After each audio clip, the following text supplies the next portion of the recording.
Every year, 600,000 people are reported missing in the United States, and thankfully, most of them are found alive and returned back to their loved ones.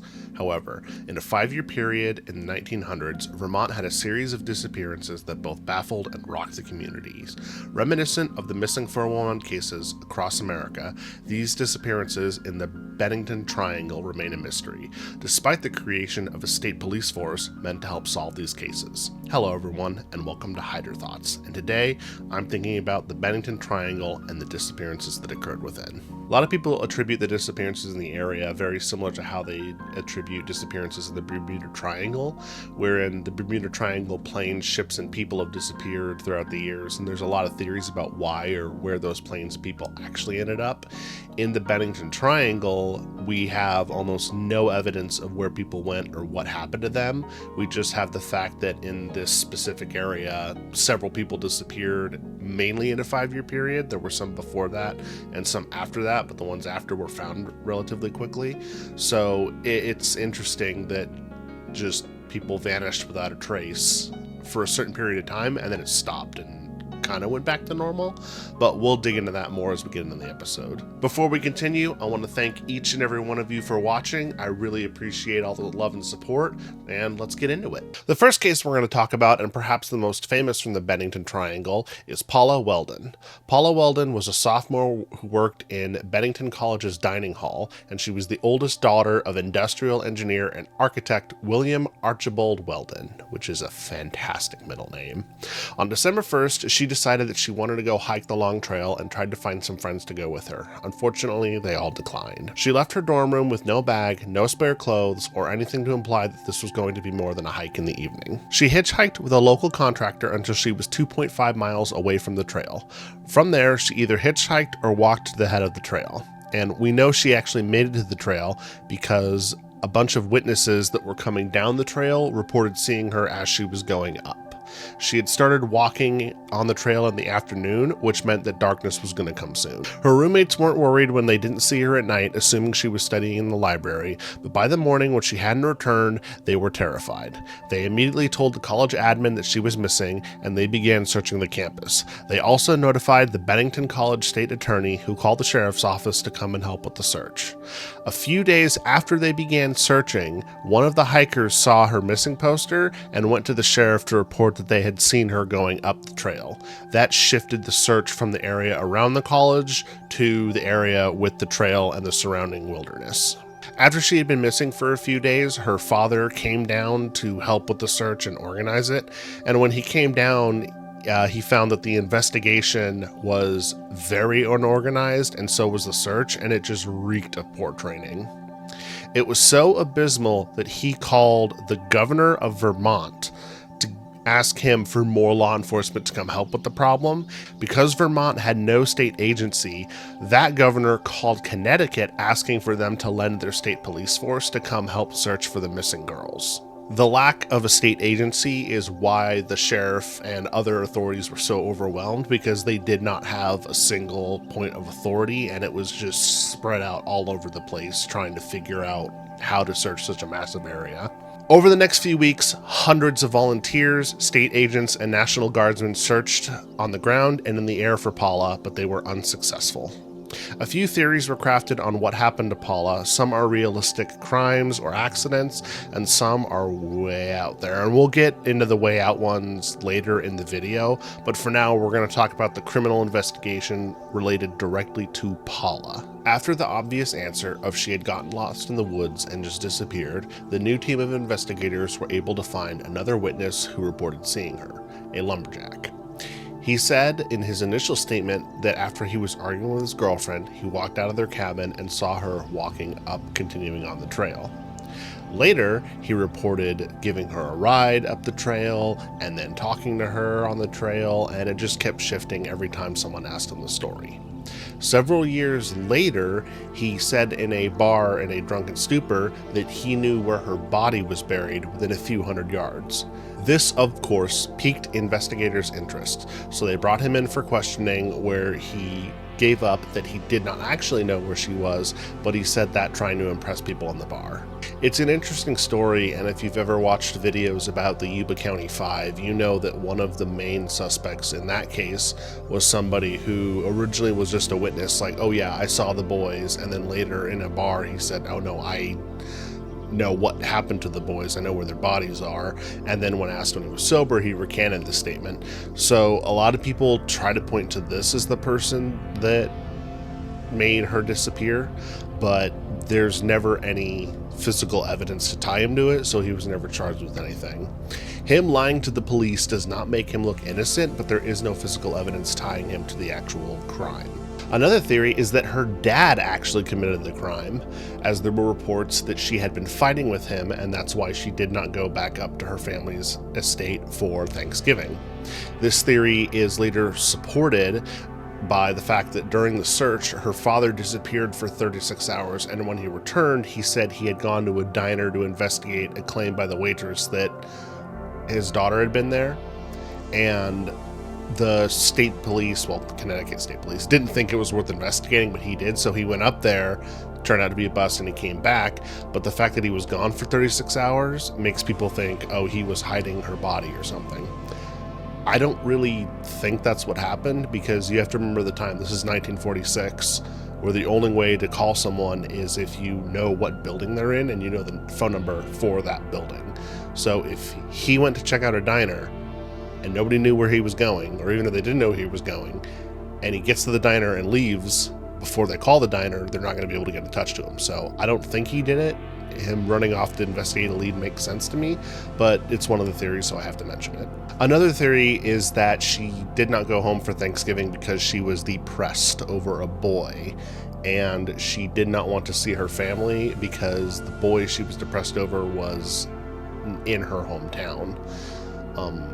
It's also alleged that on the hike she met someone and ran away with him, and that also makes no sense to me, that she would just completely abandon her college career, her life, her family, her friends over someone she just met out in the woods. That's crazy, right?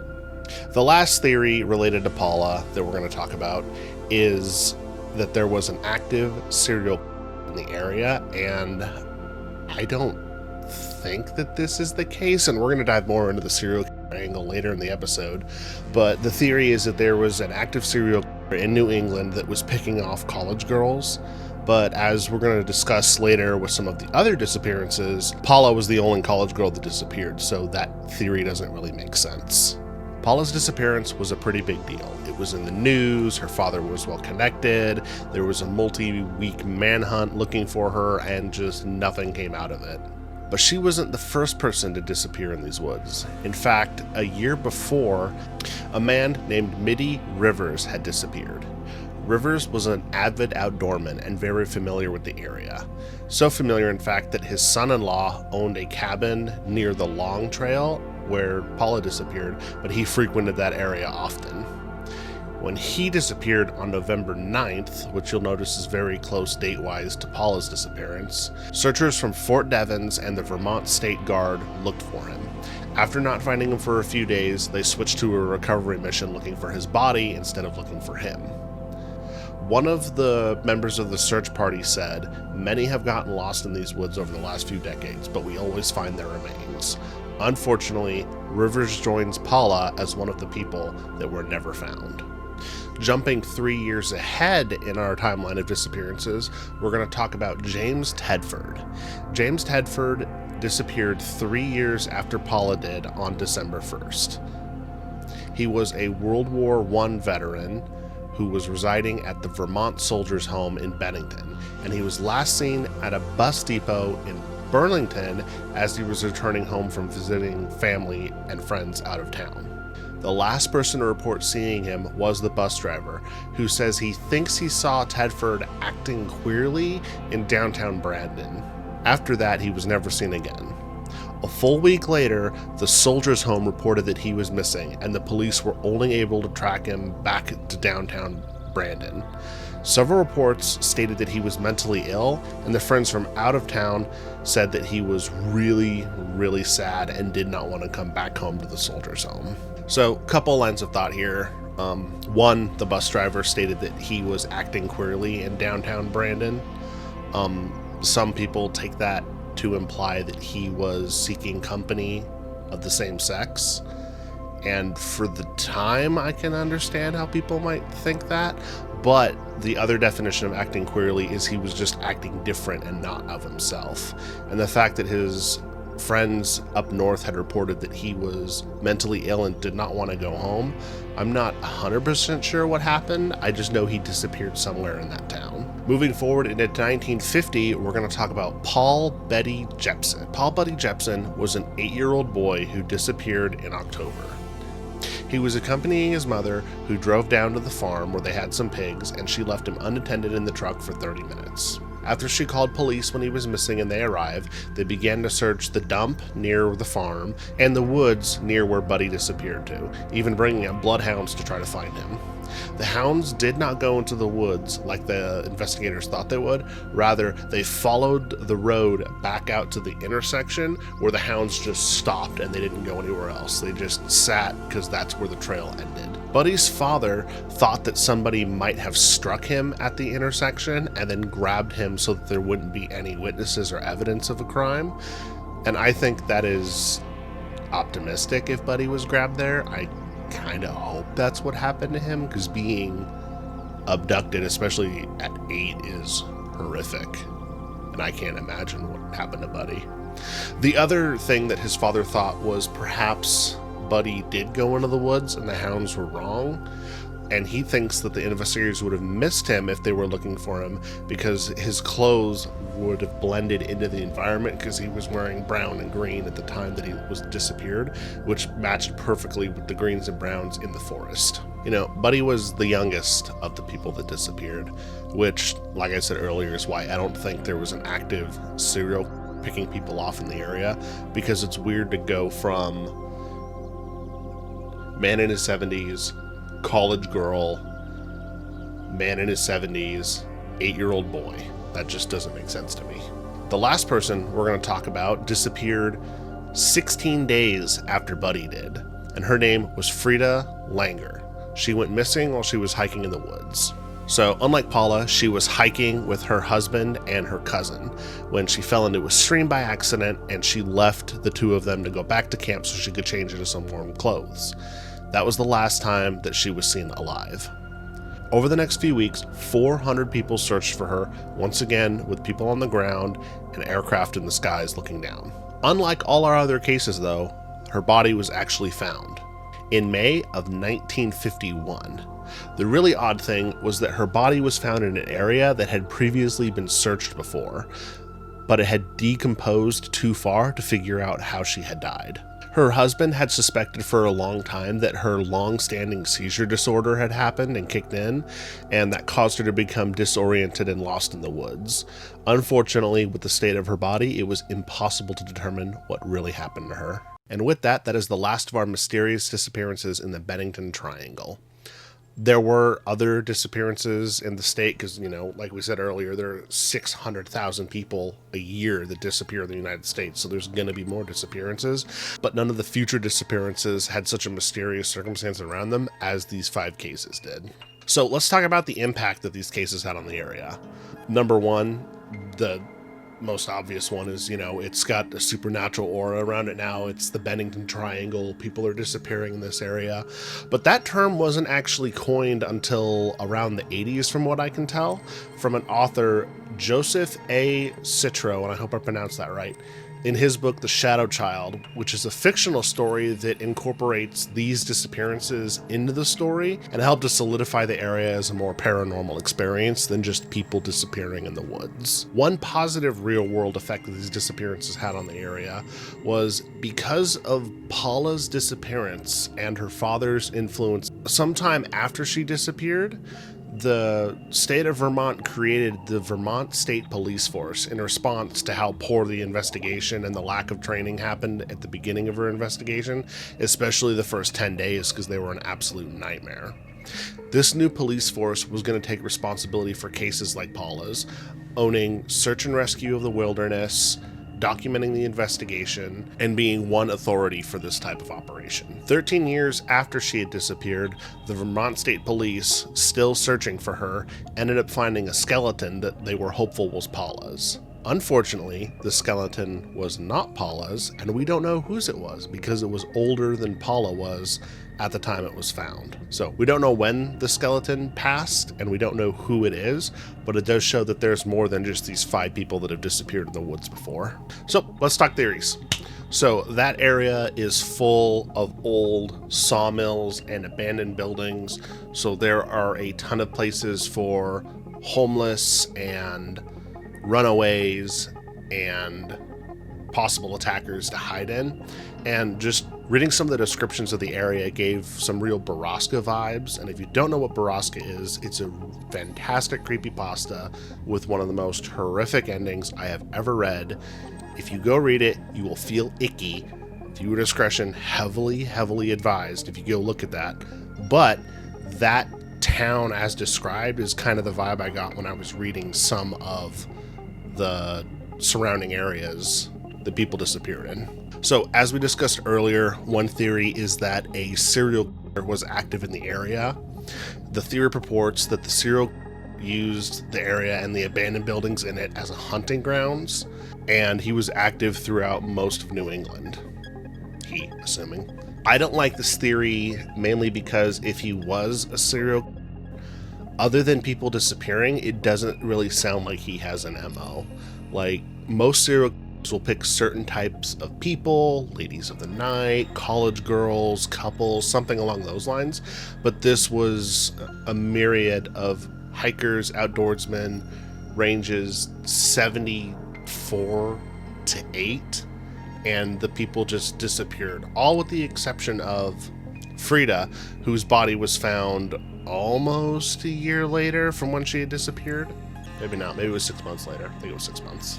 The only thing that I can see that lends it towards maybe a serial is all these disappearances happened from October, November, and December, which is really odd time frame for disappearances to consistently happen. But other than the disappearances in the time frame, there's nothing tying them to each other, and I would think after this long of time there would be some evidence that someone was active in that area. Moving into the more paranormal section of things, a lot of people think that the area is actually a place where aliens go to abduct people for experimentation. This theory could explain why they're abducting different age ranges of people so that they can do different tests, and this area has been reported to have a bunch of UFOs in it in the past. The only problem I have with this theory is the fact that usually with UFO abductions, there's some reports of lights or burned areas or strange sightings, and for this one, they were just people that disappeared without a trace, just poof, gone. And with the exception of Frieda, never to be seen again. In a similar vein as the aliens, some people think that that area specifically has a cross-dimensional wormhole that people are falling into, and there's no way for them to get back out. So either this area is a hunting ground for aliens that they don't use anymore, or this area is like the back rooms where you just slip in and you're gone forever. Yeah. Whoa.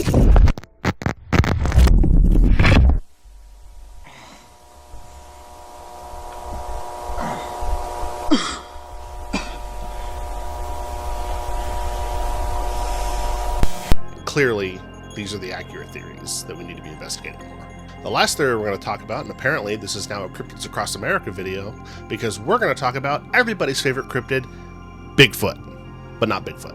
It's actually the Bennington Monster, which is basically Bigfoot. Going all the way back to the 1800s, a stagecoach reported that they were attacked by a Bigfoot-like monster. They didn't call it Bigfoot, but that's what it was. And then later in 1943, which we remember is before any of the other disappearances in the Triangle happened, a man named Carol Herrick disappeared, and he was found 3 days later, crushed to death with giant footprints all around him. None of the other disappearances had giant footprints around them. So unless Bigfoot got stealthy, I don't think he's responsible for the other 5 disappearances. So where does that leave us? So over a 5-year period, we have 5 people that disappeared under somewhat similar circumstances, and most of their bodies were never found. Not including the people in this 5-year period, we also know that we have Carol Herrick, who was reported to have been found with giant footprints around him, and we have the skeleton that was found 13 years after Paula disappeared. So in total, we actually have 7 confirmed disappearances for this area. From what it sounds like, I think Frieda probably had a seizure because she got wet, got cold, had a seizure on the way back to the cabin, fell into the water again, and she got washed away, and that's how she was missed the first time in the search, found later. I think Buddy got kidnapped. If the dogs followed him to an intersection and then he just disappeared there, he was probably kidnapped. So that leaves the veteran who disappeared in downtown. I don't really like to say it, but veterans had shell shock. I guess I'll say it this way. Veterans from World War I were known to have shell shock. He didn't want to go home back to the soldiers' home. There is a chance he went to downtown and just dealt with himself. Rivers, avid outdoorsman. He and Paula are the 2 that are really hard to explain with anything, because the other 3 have a fairly logical thing of what probably happened, but these 2 straight up disappeared. Rivers, nobody knows what happened. He just disappeared and his body was never found. Paula, we have the lumberjack, who, I don't want to say it was a lumberjack, but him going back and forth on his story and lying all the time kind of makes me think he did something to her, and we don't have, that's the problem, we don't have any proof that he did or did not do it. So if I had to guess, it was probably the lumberjack for Paula, and for Rivers, he probably, I don't know, fell in the woods and got lost. And that's the problem with mysteries like this. When people go disappear in the woods, a lot of people like to point and claim and look for a grand conspiracy or a central figure that's responsible for these. When in reality, there's a strong chance that people just went out in the woods and got lost. I said in the beginning that 600,000 people a year disappear in the United States, and a lot of those are in wilderness areas. It's hard for the Forest Service and other places to keep track because that's not actually something they do track most of the time. The other challenge is, and I also mentioned in the beginning, the missing 411, which is a conspiracy somehow tied to the national parks and people disappearing in there for various reasons. And much like the 411, there's not a lot of actual evidence to support it happening other than same type of location, disappearance. It would be like people disappear off of ships into the ocean all the time for various reasons. But once they're in the ocean, it's almost impossible to find them.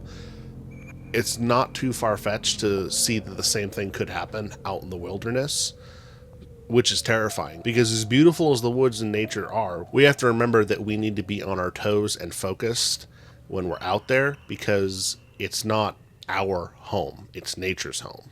So the Vermont State Police, every couple years or so, they reopen some of these cases. They go back out into the woods to see if they can find anything new.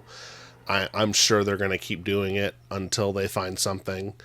Hopefully in the future we'll get some closure on these cases, but we'll have to see. If you made it this far into the video, I want to thank you for watching. I really appreciate all of you. Thank you for all the love and support you guys show me. I really do appreciate it, and I hope you'll stick around and stay for the next one. I'll catch you later.